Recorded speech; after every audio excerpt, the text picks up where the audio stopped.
Nama pengacara kondang Farhad Abbas memang tengah ramai diperbincangkan sejak dirinya resmi ditunjuk sebagai kuasa hukum Agus Salim. Dan sejak itu, Farhad Abbas selalu muncul di hadapan media bersama dengan Agus yang hingga sampai dengan saat ini merasa tidak terima atas pengakuan yang dibuat oleh Novi terkait uang donasi 1,5 miliar. Sebagai pengacara yang luas dalam membela kliennya, Farhad Abbas bahkan tak gentar menghadapi semua serangan demi serangan dari pihak manapun. Sejak kasus ini dimulai, telah terjadi beberapa kontroversi yang membuat Farhad Abbas harus meladeni pro dan kontra yang terjadi dari pihak luar.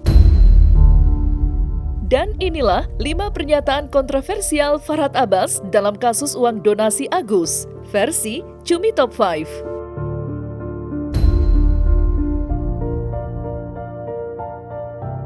Demi menegakkan harga diri dan haknya terkait uang donasi, Agus Salim, korban penyiraman air keras yang terjadi di Jakarta Barat, resmi menggandeng pengacara ternama Farhad Abbas untuk melaporkan Pratiwi Novianti terkait dugaan penyelewengan dana donasi sebesar 1,5 miliar.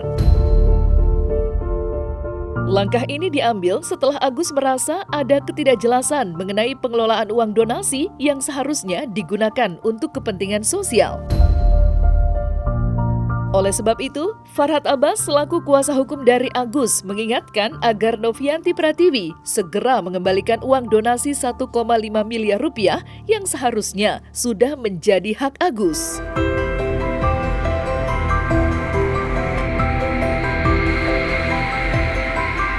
Saya udah membuat laporan pidana terhadap NP untuk pencemaran nama baiknya.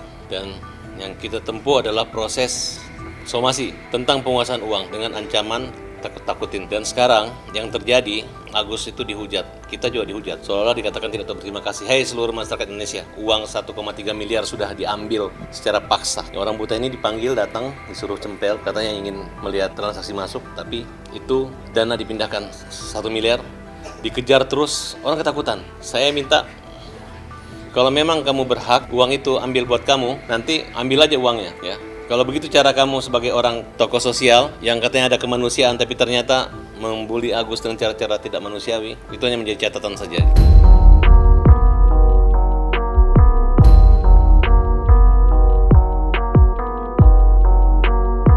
Setelah sempat disatroni kediamannya oleh Denny Sumargo, Farhad merasa tersinggung atas hal tersebut.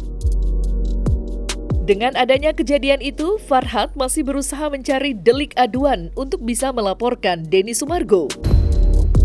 Kendati demikian, Farhad Abbas masih membuka pintu damai, asalkan Densu membuat video permintaan maaf kepadanya.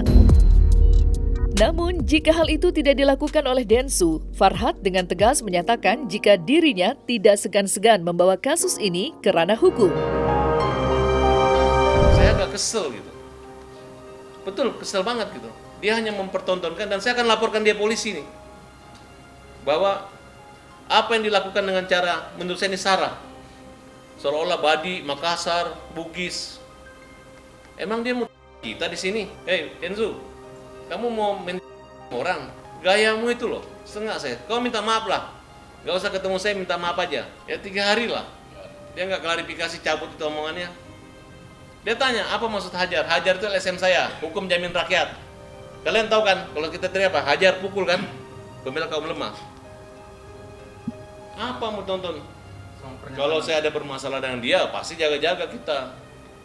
Tapi dia merasa nggak ada masalah, tapi bukan cerita. Saya anggap dia lagi main-main nih, main-main aja gitu. Bukan gara-gara takut sama dia, nggak pernah bicara, nggak pernah ngomong sama dia kok.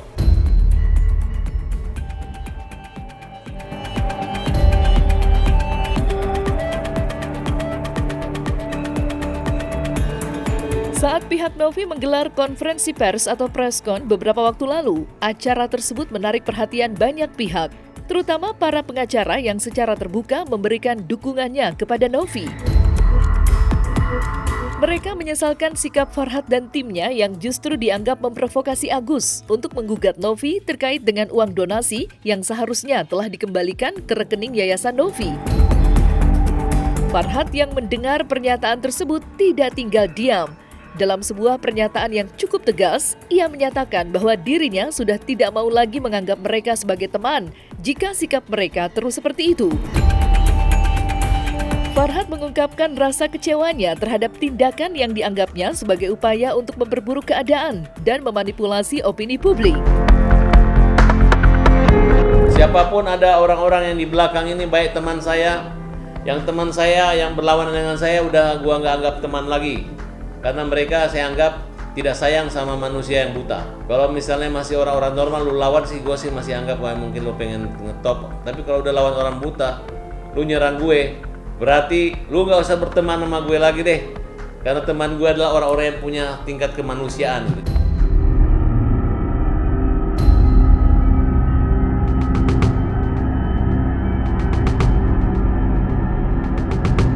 Tidak hanya dengan Denny Sumargo, sebelumnya Farhad Abbas juga sempat berjibaku dengan pengusaha ternama Pablo Benua yang secara terang-terangan mengutarakan dukungannya untuk Novi terkait kasus donasi 1,5 miliar ini. Namun, hal itu justru membuat Farhad Abbas merasa geram dan kesal. Mantan suami dari Nia Daniati itu bahkan membalasnya dengan kembali membahas kasus yang pernah menjerat Pablo.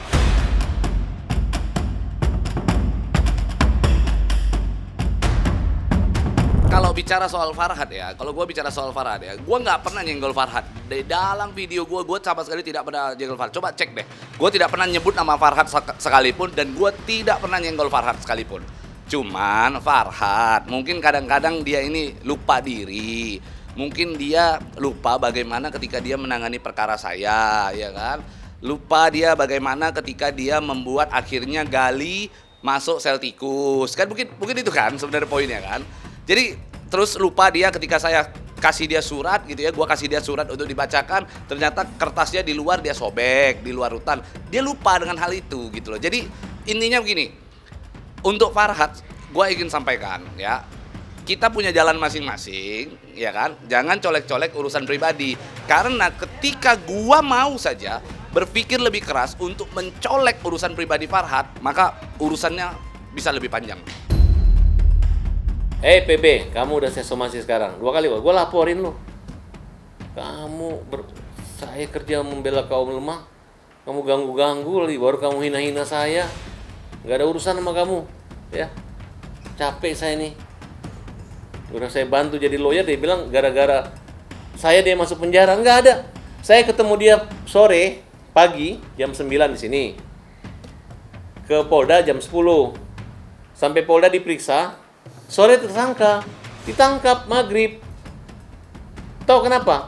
Karena mereka sembunyikan barang bukti tukar handphone di warung kopi tiam di situ. Polisi anggap tidak kooperatif. Nah, karena tidak kooperatif, dikhawatirkan melarikan diri, mengulangi, menyembunyikan barang bukti, ditangkap. Saya tanya Pak Polisi, malu gua masa ditahan? Ya begitu orangnya, ya bingung kita. Ditangkaplah supirnya. Ngaku, disuruh, itu memperberat. Ditangkaplah tantenya, tetangganya. Oh, ada Farhad telepon tadi, sembunyi barang bukti. Padahal kan saya nggak mikir sejauh itu.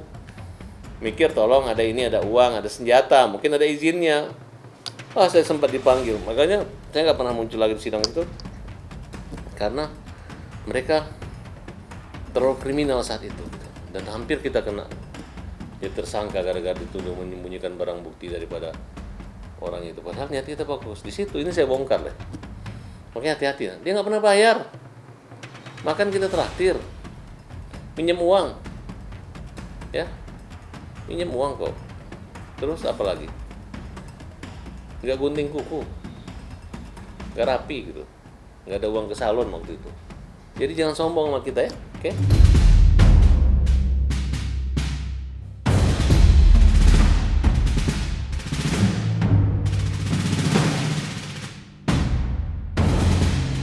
Sempat marah terhadap RD Lau dan Jainuddin atas sikap mereka, baru-baru ini Farhad Abbas menyatakan jika semua yang terjadi kemarin adalah sebuah kesalahpahaman.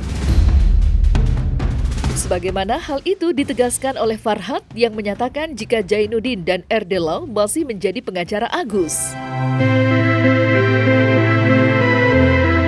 Agus digosipin, bahkan pihak sebelah ada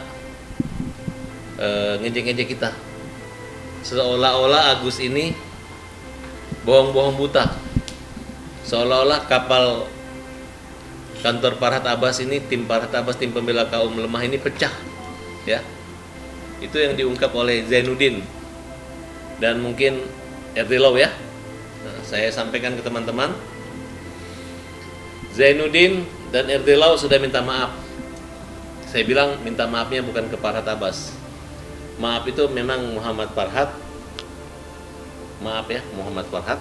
Tapi saya bilang kalau Agus memaafkan kamu, berarti saya ikut. Agus memaafkan mereka? Maafkan. Mereka minta maaf ya, Gus? Iya, Bapak Zainuddin. Minta maaf. Jadi waktu keluar dia marah sama Agus. Dia bilang Agus nggak buta, pura-pura buta. Dia bilang Agus nggak usah berobat ke luar negeri, cukup liatin uang dolar langsung nyala matanya, Gus. Ya, Gus. Mata kamu katanya kalau lihat dolar langsung terang, betul, Gus? Iya, ada statementnya kayak gitu. Enggak, maksudnya betul, Agus gara-gara dolar langsung terang matanya. Enggak. Apakah Agus bisa melihat sekarang? Kalau ngelihat sih enggak, paling tuh kayak ngelihat tuh cahaya, terus kayak kadang-kadang sekali-sekali tuh kayak apa namanya buram gitu sih. Ya gitu. Jadi Agus bukan bohong-bohong pemirsa.